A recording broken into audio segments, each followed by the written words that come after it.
Good morning, good afternoon, good evening, wherever in the world you might be. I am Nicole BC, and you know everything.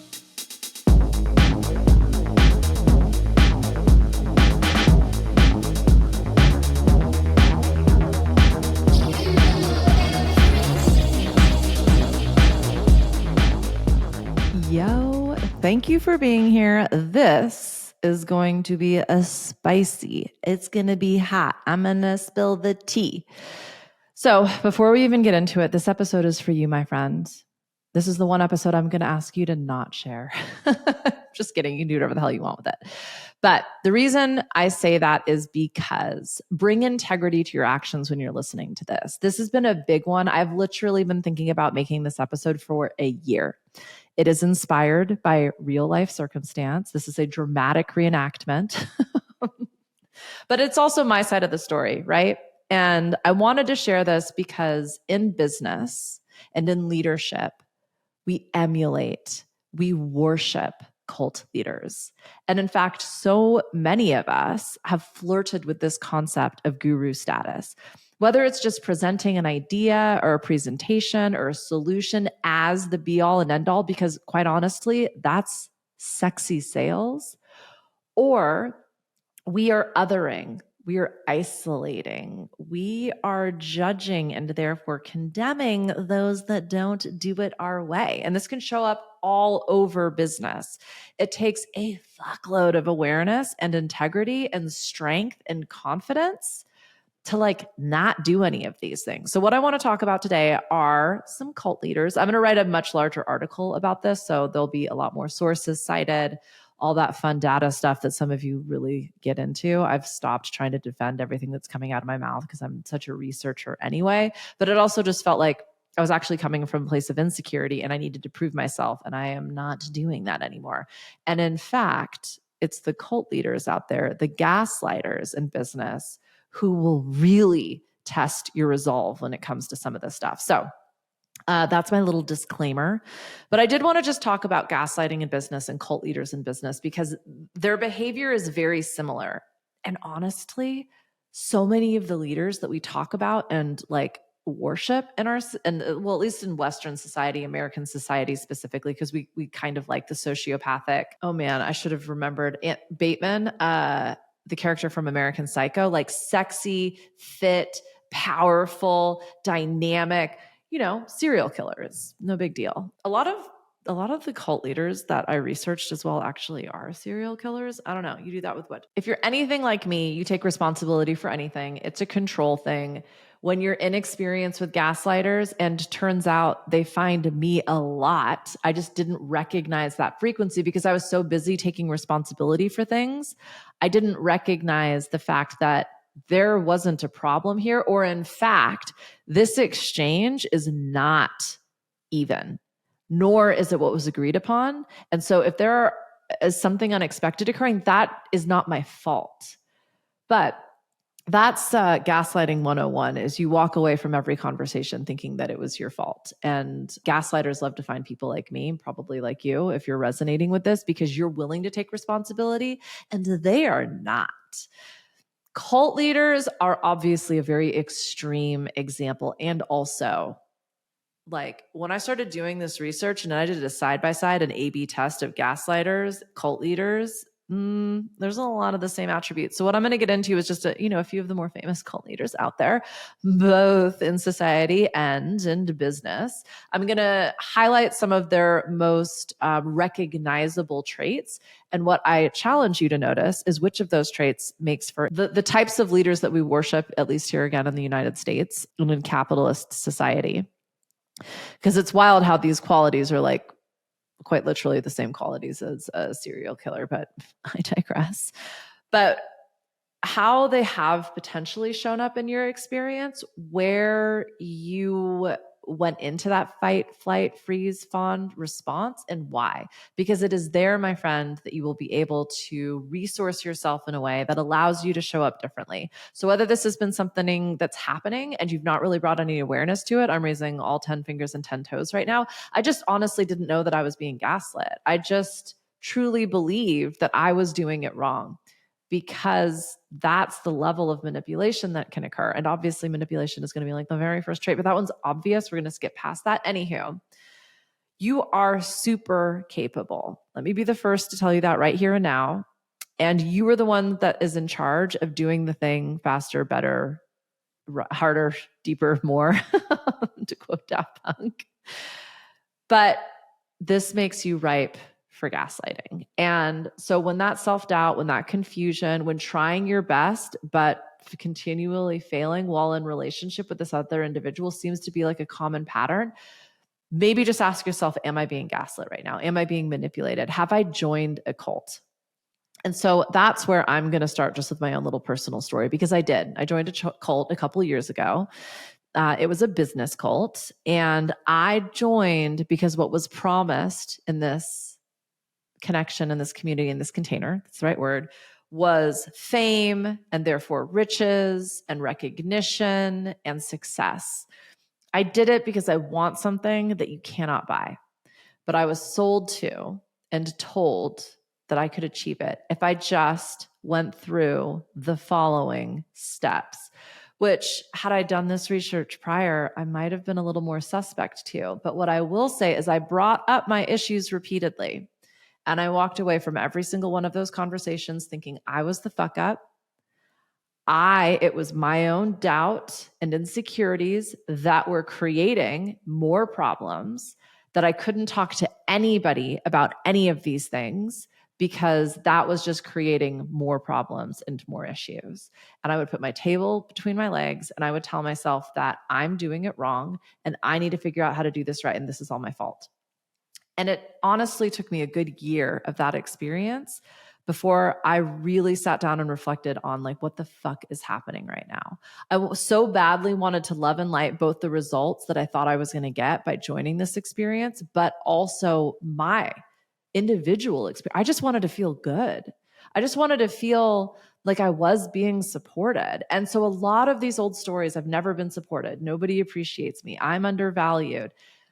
When I actually tuned into how that felt for me and where those stories first erupted in my childhood, in my family, culturally, ancestrally, systemically, I mean, be a woman. Like it's a pretty common experience, right? But like, obviously I'm saying this all from a place of extreme privilege, and I'm not comparing my experience to anyone else's. And I'm telling, again, my side of the story here, of which there are numerous versions. So disclaimer. But I started to discover this pattern, and I started to discover a lot of relationships in my life that actually mirrored it. And with that simple discovery came the recognition that this is not my fault. I am not doing anything wrong. I am actually in partnership and relationship with people. This is a two-way street. There is an exchange occurring. I can clarify expectations. And if my expectations aren't getting met, I can terminate this. And yes, that might mean a lot of sunk cost in terms of finances and time and potentially even love, because this is family relationships. But what we're talking about here is friend relationships. So, or not friend, it was friend as well, business relationships very specifically. And what I think is fascinating as I get into kind of some of the individuals who exhibit these behaviors and then these behaviors specifically, you're going to see why these behaviors and attributes make for successful business. It's pretty interesting. The last thing I'm going to say, and I just recorded this episode, but this is the difference between old world business and new world business building. Old world businesses literally relies on gaslighting. There is no way you can be successful in old world business unless you make people that you were working with feel lesser than. It is the vampiric nature, predatory business behaviors, and just behaviors in general. Like it's giving cult leader, right? So some of us are familiar with Jim Jones. He founded the People's Temple. He is the one most familiar for drinking from the Kool-Aid, right? Brian Jonestown Massacre. If you're familiar with that band, the Jonestown Massacre was Jim Jones. But like it's through these like mass suicide events that cult leaders really started to get a lot of attention. Don't get me wrong. They've been around since as long as people have been. And we'll see why. Because cult leader attributes are actually a really successful way of like gaining power and control over people, which kind of is how community has come together for a lot of this old world, right? Charles Manson, we all know Charles Manson, also founded the Manson family. I mean, these were like creatives and artists that thought they were making a better world until a bunch of people started dying. We've got David Crush of the Branch Davidians. We all got to watch that on the news, depending on how old you are. There was like a crazy shootout. There's another really interesting documentary. Again, a lot of these stories are told from a single side, whether it's the quote unquote victims of the families or the people who have had to escape. This episode is not about who's right, who's wrong. What I am trying to do is just give you a couple of infamous cult leaders. When you look at some of these individuals and then you compare them to some of the leaders in business, we can find some commonalities, and those are the qualities that's giving cult, right? Marshall Applewhite and Bonnie Nettles, who founded Heaven's Gate in the 70s. This one had a strong extraterrestrial alien thread running through it. Also resulted in about 80 people killing themselves. So, like the level of power one can exude over another to the point where somebody decides to no longer exist, like as dark as that is, I actually find it kind of fascinating.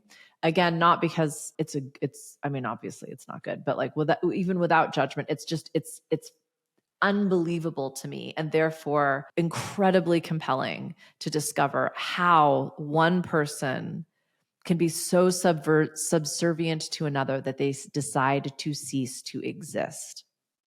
Whoa. Bhagwan Sri Rajneesh. A lot of these have actually become famous via Netflix documentaries or Amazon Prime or whatever. And I'm not going to lie, that is also where this episode was inspired from, was like, there's so much cult stuff out there right now. And why?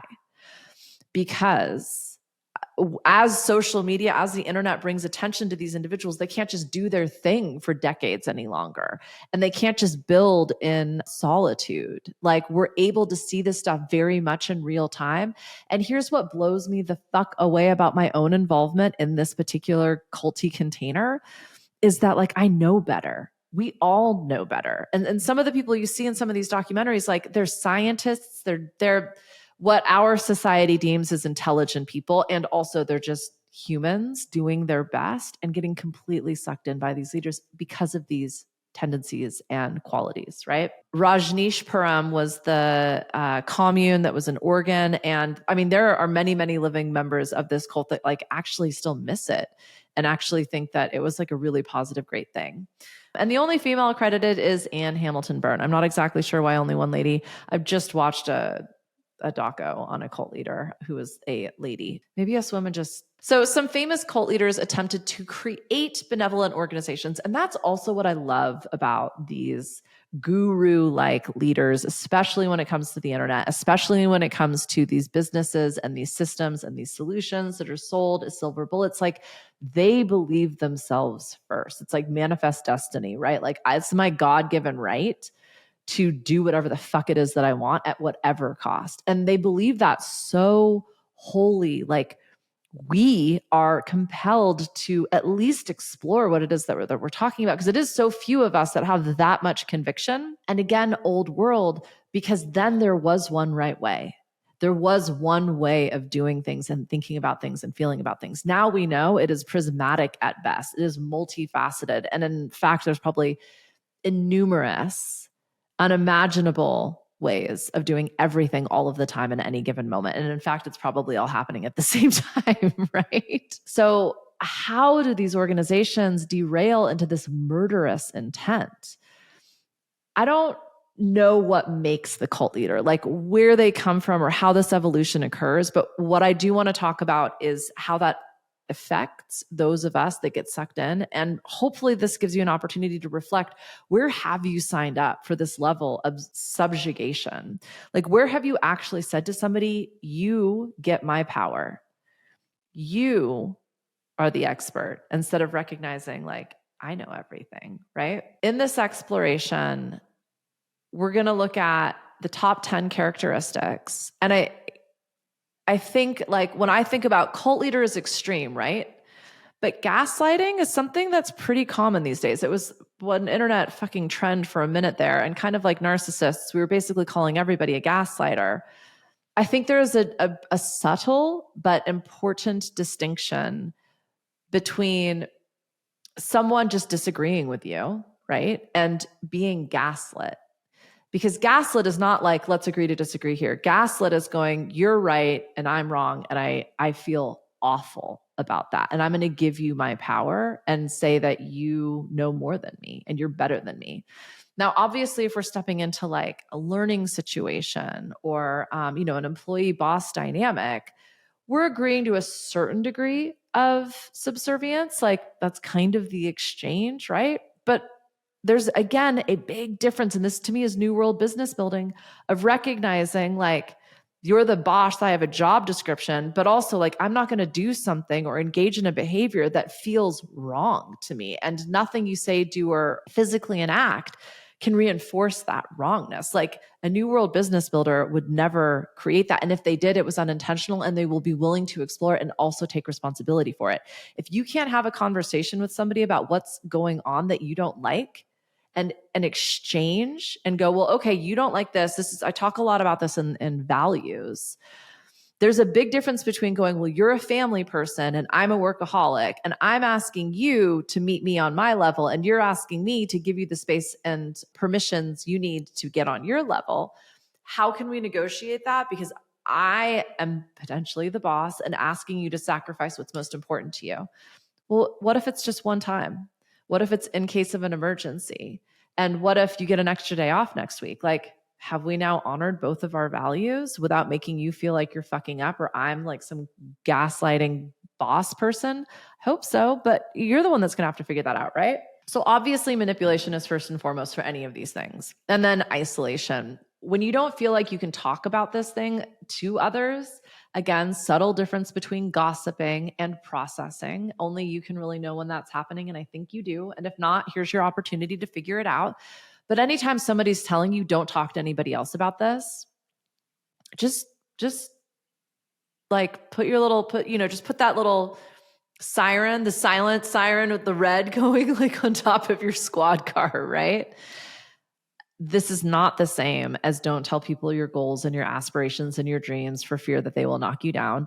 I'm not even going to go into that because this is completely different. This is when someone says to you, don't tell anybody this is happening. Obviously that can I should have, trigger warning abuse. The thing about gaslighting in business is it shows up so fucking subtle. We don't even recognize it. The only way you know it's happening is because of the way you feel. And yes, you might be having a trauma response.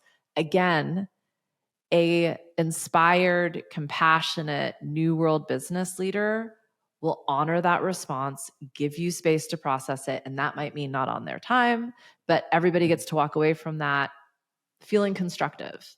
It might not feel positive. That's different. Anywho, the reason that manipulation and isolation are the fundamental and consistent qualities of both cult leaders and gaslighters and abusers is because it works. It works beautifully. It is how they succeed. And so I'm pretty sure you're familiar with both of those.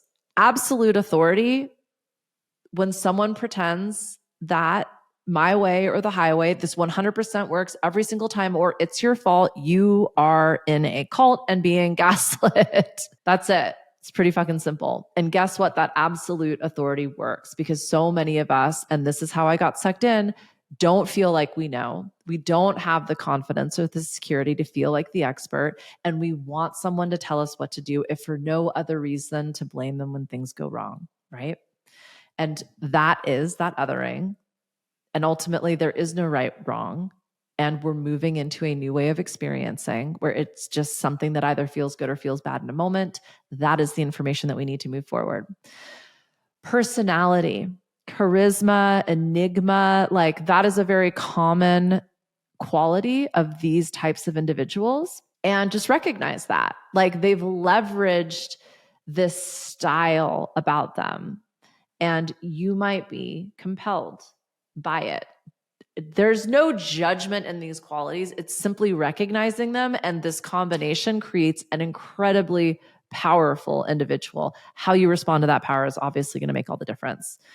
Deceptive practices. So this is where making it work once means I have a magic system. False claims, fabricated prophecies, misleading information, justifying authority. Again, this is a really subtle difference between massaging the data and marketing and sales. It's about how it makes you feel.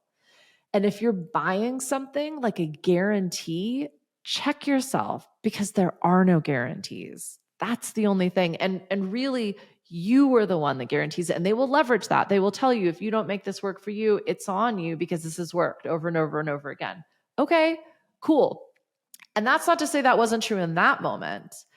It's not even to say it's not true at all, but it's a deceptive practice. When someone presents you with an absolute truth, they're using absolute power to deceive you. Exploitation. So again, cult leaders are doing this and gaslighters are doing this in a dangerous way, whether it's financial, sexual, emotional, laborious. They're using you for their own personal gain.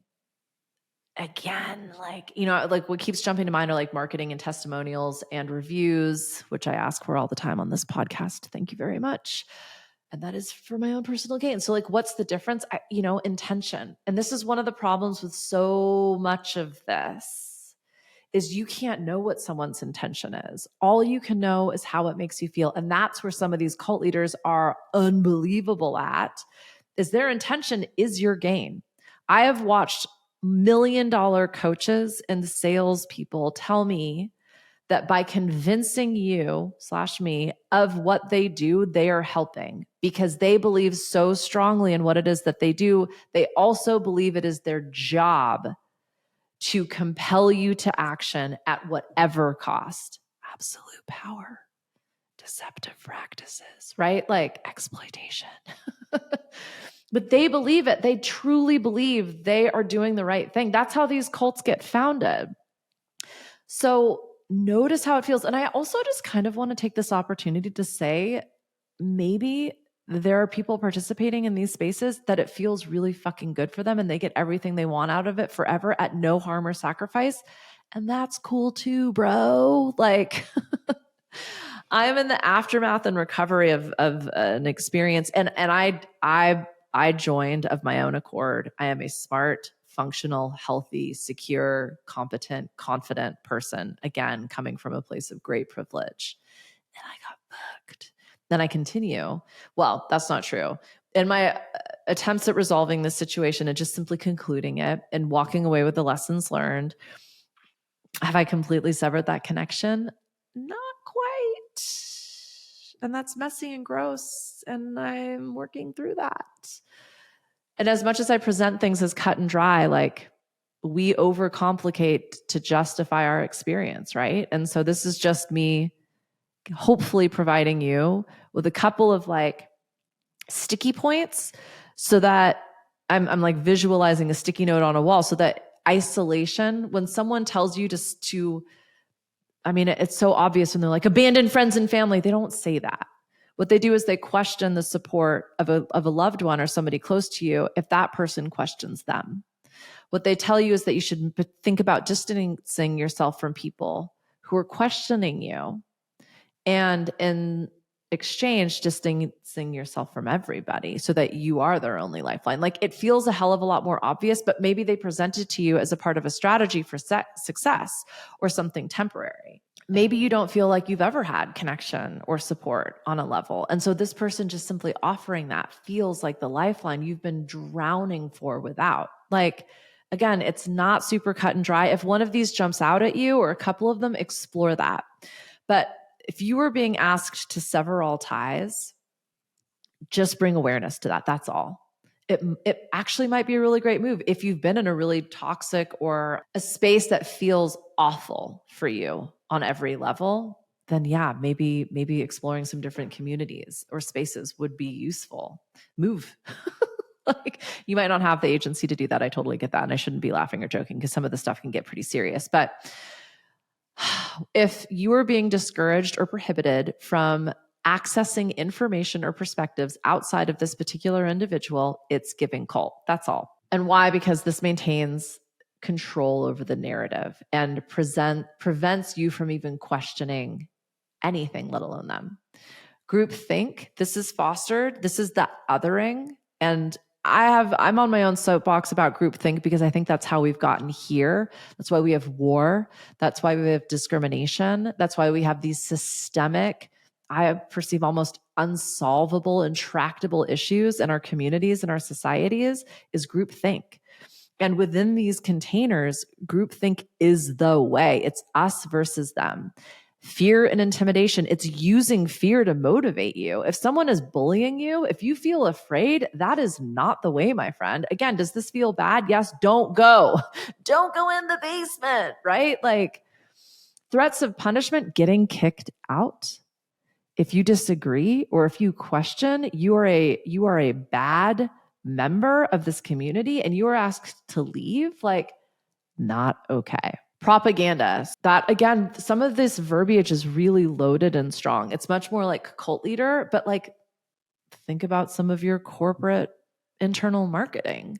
You know, when we come up with our own lingo and our own words and our own clothing, like with the wrong intention, that is harmful. That is isolating. That is giving cult. And lastly, exclusivity. When we not only other, when we not only distance ourselves and separate ourselves, but then when we act like we're better than everything else, you know what I'm going to say? It's giving cult. Also feels a lot like gaslighting, right? When that person is suggesting that I am better than, therefore you are worse than, and that's how and why I should be in charge here. Yeah. So, okay. We talked a little bit about some cult leaders, and now we've talked a lot about some cult leader behaviors. Does any business phenom come to mind? Some people who have had some of the biggest success we've ever seen in business ever. I mean, you know, in recorded history. I mean, didn't Elon Musk demand that Twitter/X employees abandon everything else and start sleeping at the office? Isn't Amazon and Jeff Bezos cult notorious for mass suicide? That's exploitive. That's hyperbolic. I'm being dramatic for a result, recognizing that. And also, Amazon has a pretty bad rep in terms of mental health. I will balance that by saying they also are one of the largest employers on earth. And so they're probably just simply reflecting some of our own global mental health issues. That's also a fucking problem, right? Anywho. Elizabeth Holmes, the one that was doing the genetic testing, like secrecy and othering and not divulging financial tactics. I mean, look at Sam Bankman-Fried. Like everybody was on fucking drugs. Like, Jesus. People willing to engage in these qualities and these behaviors find a lot of success, especially in United States business and capitalism and Western culture. Like we love a good sociopath. And really, you only get there by gaslighting. So here are some cues if you were being gaslit. And it's honestly in doing this research about a year ago where I was like, holy shit. Wow, like I am being gaslit and I am actually engaging in a lot of this behavior and I am unsuccessful. And that's how I knew. It wasn't the first conversation. It wasn't the fourth conversation. It wasn't the 18th conversation. It wasn't going through all of these cult leader behaviors and experiences. It was when I realized that I was in constant denial of myself and what was happening.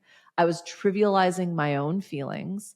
I was projecting I was projecting blame onto myself. Like I was like, hey, I thought we agreed to a whole bunch of things, a lot of which aren't happening.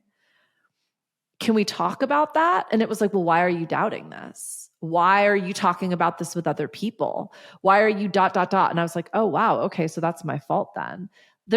I wasn't even looking to assign blame and suddenly blame exists and it's on me.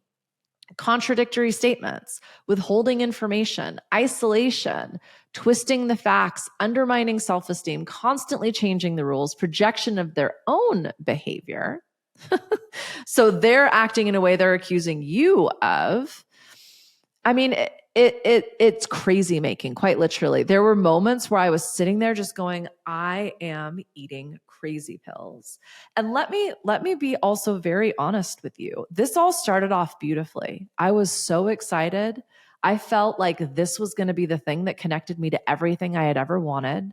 I felt like I had finally found somebody that gets me, that gets the way that I see the world, that gets the way I want to do business. I thought I had found a community of people that I was finally in alignment with, that I could engage with and realize my success with, that would see me and hear me and value me. Like, it was beautiful until it wasn't. And I will take responsibility for seeking something that I didn't think I could give myself. And it is actually through this experience that I've discovered quite how badass I am. But yeah, I learned a lot, not just in terms of where gaslighting shows up in this particular individual, but how many gaslighters I had in my life and how I had created that opportunity and how I had let people who I thought were better than me control me.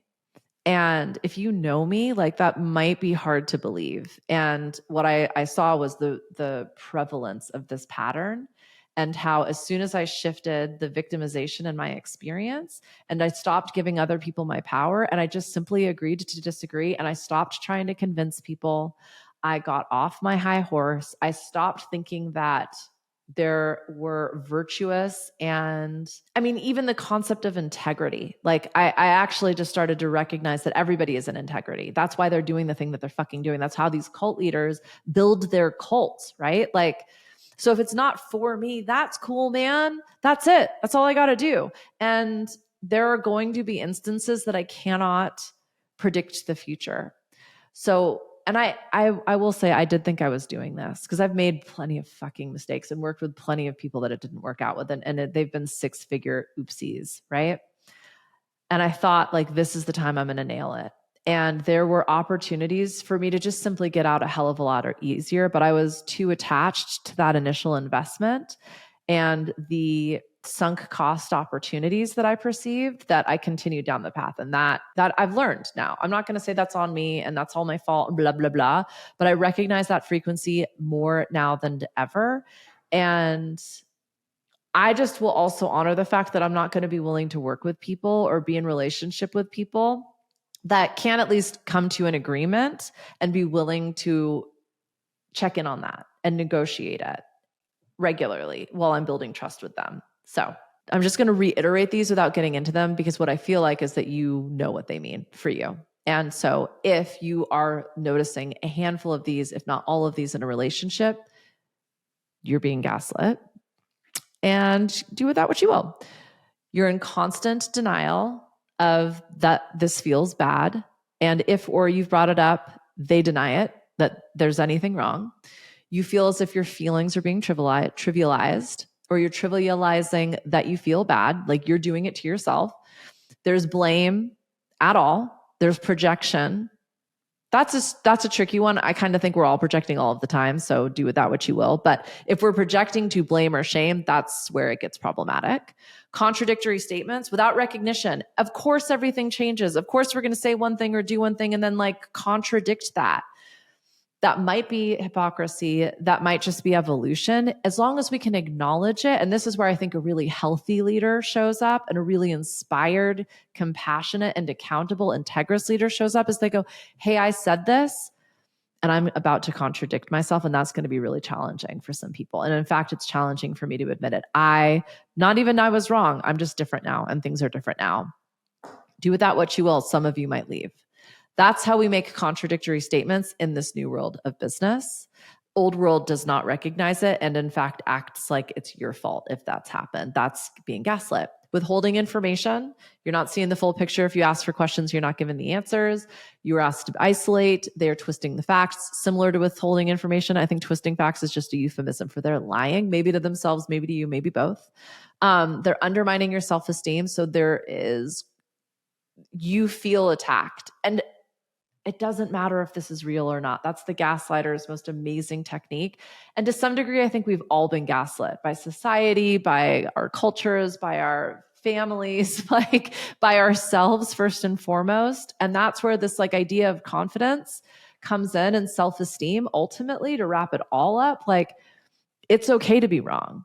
And that's when you know, like, you're in a healthy exchange and relationship with yourself and with others. It's like, yeah, I confidently recognize like this doesn't feel good, and I'm willing to explore what else we can do about it. And that doesn't have to have a whole lot of meaning around it. The constantly changing rules is kind of like the contradictions, right? And the undermining. I mean, it's just dark. So what do we do about it? It's challenging to recognize it first. Again, especially if you're anything like me, where you just take responsibility. That's your like reactive knee-jerk response to things. So start to track it. I do this as a projector. Bitterness is where I know I'm off the path. So I'll literally track it in my notes. Like, oh, I'm like, this is where bitterness, it's not quite that literal, but I'll be like, this is something that really pushed a button for me. And like, and a specific behavior, the symptoms of it.